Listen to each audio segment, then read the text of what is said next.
Okay, so here's where things are starting to get a little more difficult to figure out. For starters, okay, so this is the clutch mechanism that that will go in the apron. The worm gear rides or engages with this worm wheel back here. There's a set of clutches in there, and then this whole thing is spring loaded. The way it was set up when I got this apron is they had this big conglomeration brazed to the original handle. I don't know if it was set up to automatically disengage the clutch and the drive when it hit a certain spot, or if the parts are just worn out and they had to physically keep it restrained to be able to run the longitudinal feed. So the part that this engages with is this guy right here, which goes on there. And then it's supposed to be secured by these two jam nuts.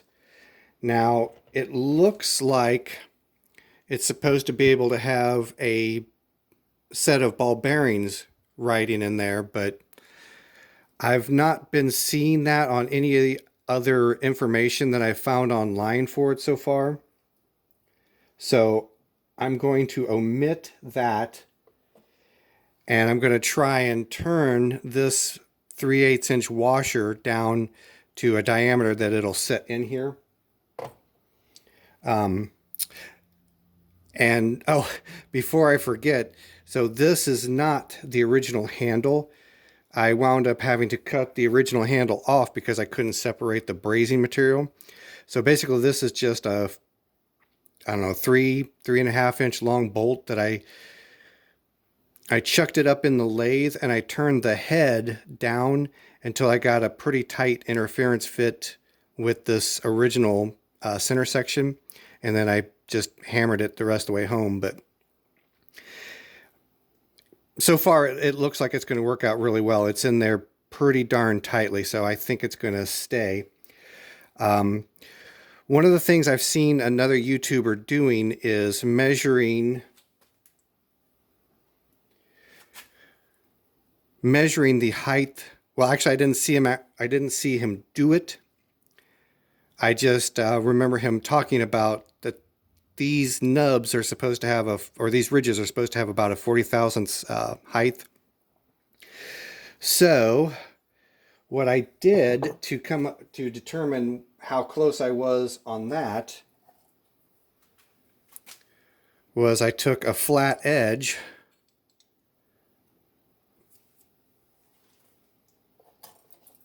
and I took my feeler gauges and just kind of felt around until somewhere around 34 thousandths would go under.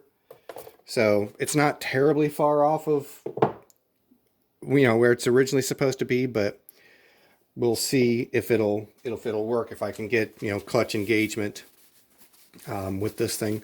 One thing that I am going to note here, since I can't find a whole lot of information on the internet about this, I can't find an exploded diagram. This snap ring was located right about here, but the funky thing was it was between two of these thrust washers, or what appear to be thrust washers. Now, I really have my doubts that that's a correct assembly all on its own right. And even if the snap ring is in the wrong location, it still looks like it would be riding up against this, which still doesn't make any bloody sense whatsoever. So I'm going to omit that for the time being. And one of the other YouTubers that I've seen also appears to have omitted it or not been able to figure out its location and seems to have gotten his apron to work well. So I'm going to do the same. I'm going to follow suit.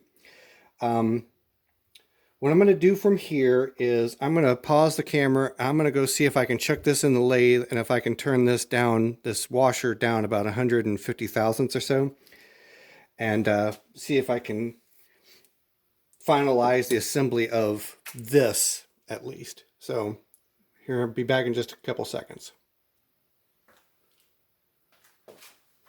Okay. Let's see if I can get this thing down about 150, 160 thousandths or so, and then I'll try fitting it in the void on the handle and go from there.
All right, show me about another 20 thousandths over still.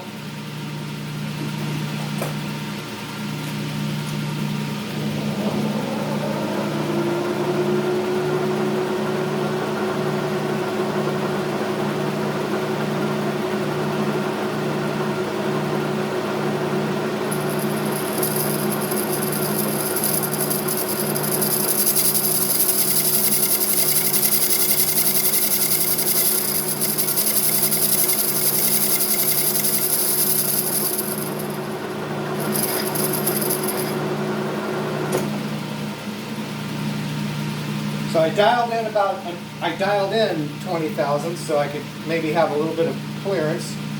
Let's see where we're at. That's got about -7 thousandths, so I'm going to try and fit that real quick.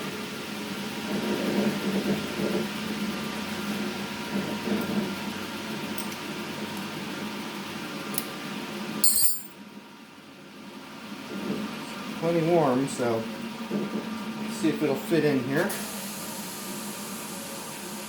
Yep. Okay. So the only other thing I need to do to this right now is I need to deburr it, and I don't think I can really do that very effectively on the lathe, so I'm just going to deburr the edges by hand on the inside and outside diameter of this little washer, and then I'll bring you guys back over at the bench as I start to try to assemble this thing. All right, let's see what happens here.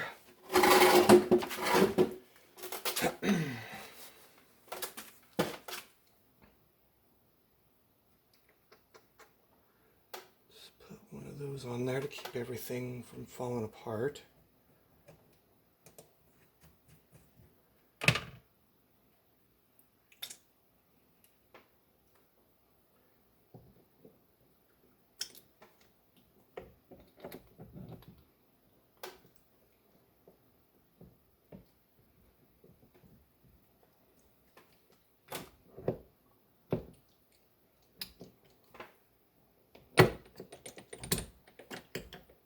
Okay.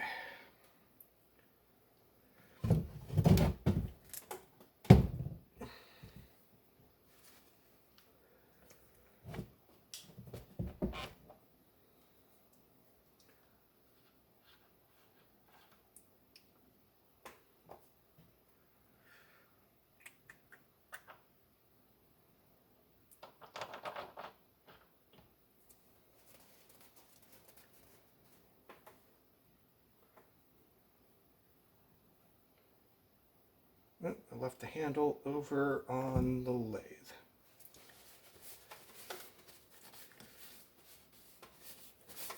Just a second.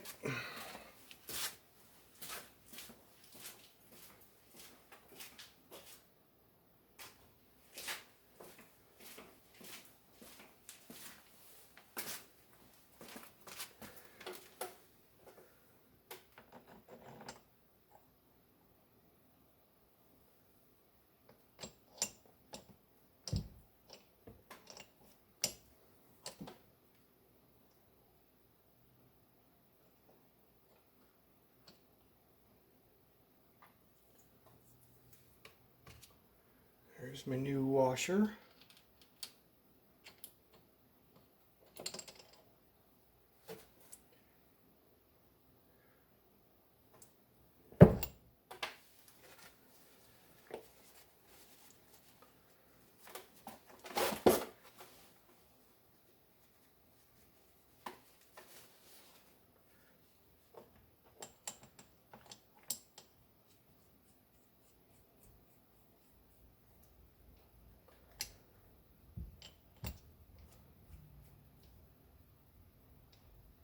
I get a screwdriver, I guess, also. Stop that shaft from turning.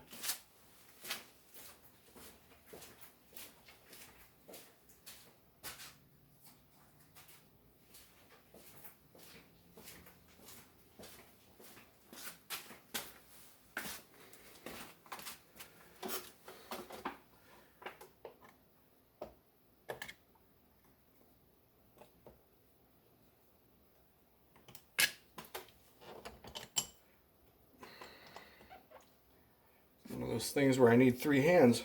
And let me go get a 9/16 wrench.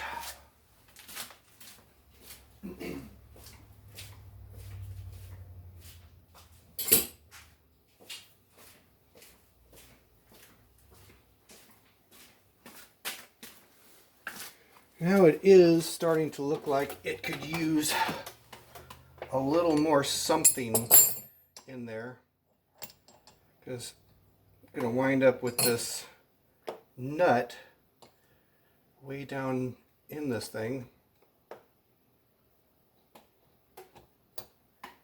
And not working out very well. I'm going to probably wind up having to take this back apart to make some more progress on it, or to get it fine-tuned to get it closer to right, but at least this will kind of give me an idea of the direction.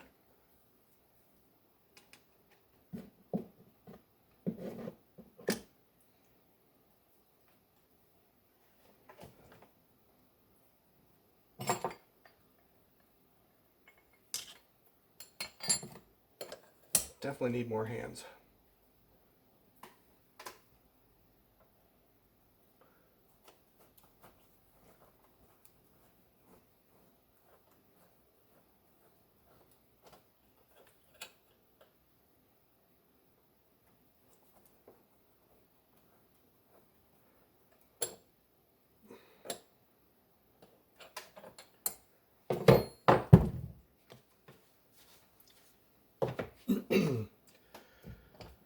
Okay, let's see.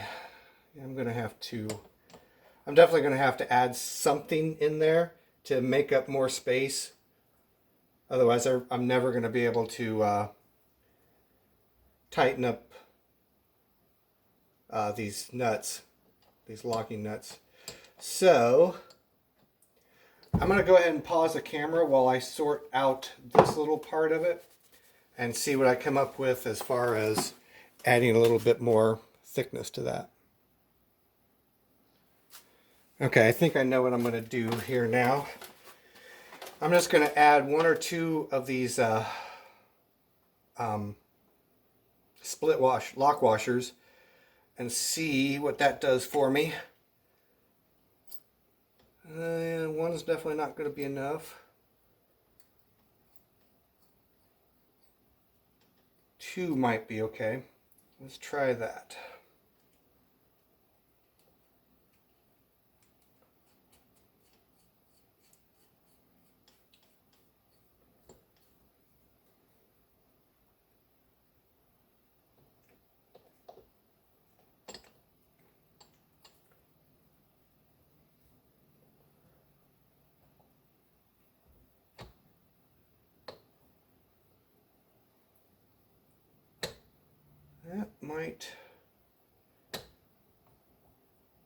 That might work out okay. That should at least give me adjustability, and it'll kind of make for a little bit of a spring. So let's see if I can.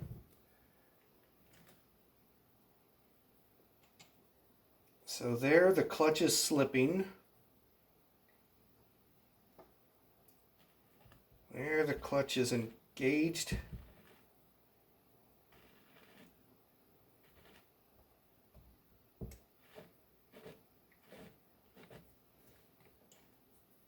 That might work. Okay. Now the other question is that going to give me enough space? Worst case scenario is I may have to reposition the handle. Or reclock the handle, I should say. We'll see.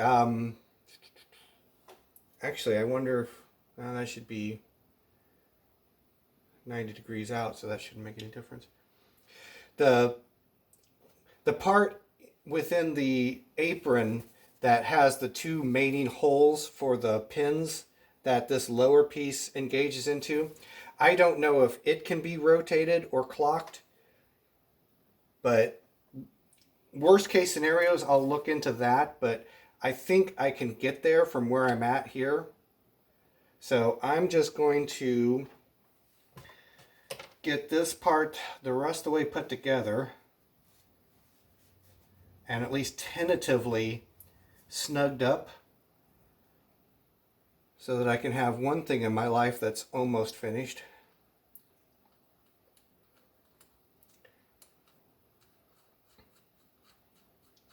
And I'm going to go ahead and temporarily lock these together.